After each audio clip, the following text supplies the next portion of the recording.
So we were talking about how when Alice and Jasper the Confederate showed up on the Cullens' doorstep unannounced and were like, we're moving in, because that's literally what they did. Carlisle essentially made them get married because they were together, but they weren't married, and they got married on Carlisle's suggestion because he basically was like, you know, whatever, but I draw the line at affairs out of wedlock, which is typical. And then a few people asked, what about Emmett and Rosalie? Did Carlisle also make them get married? And this is one of my favorite little details about them. He did not have to twist their arms. Rosalie and Emmett actually get married all the time, and they've had several weddings over the years. Like, obviously they're already married, but they just like to get married again. And Rosalie loves to like have a wedding and get dressed up and just do the whole thing again. It's one of the few parts of vampire life that she really enjoys. And I've talked about this before, but she probably had just the best attire at every one of her weddings for all the different decades. And Emmett just really likes pleasing her, so they do it all the time. And they were actually on another honeymoon when the Cullens pieced out in New Moon. But this also brings up a couple interesting points again about how Alice is a weirdo. Because we know that Alice loves to treat Bella as her purse dog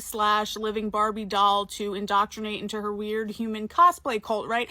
And a huge part of that is her manipulating and guilting her and steamrolling her into having this big wedding that she didn't want and planning it herself, making it all about her essentially and Edward, and how Edward likes this. And she did the same thing with her prom, right? But here's the thing, like, Alice could literally just do that herself. Like, one of Alice's excuses as to why she does all this to Bella and makes her do all this stuff she doesn't want to do is because she doesn't remember her life and she likes to live vicariously through Bella. And it's like, you know, you could just have a wedding with your little Confederate when you felt like it. Like, you're billionaires. You could literally do whatever you wanted. Like, Rosalie is into that stuff too, but you don't see her adopting an introverted teenager with bad self-esteem over it. Like, it's weird. And then it also kind of makes you think, like, how much does she really like Jasper the Confederate? Like, obviously, I know that, like, they're mated and she had that vision of him when she woke up as a vampire and they met in a diner and yeehaw, beep up, or whatever. But, like, she doesn't seem all happy-go-lucky to marry him all the time. I've said it many times, like, yes, I get it, but the person Alice seems to actually like the most is her co-evil twin,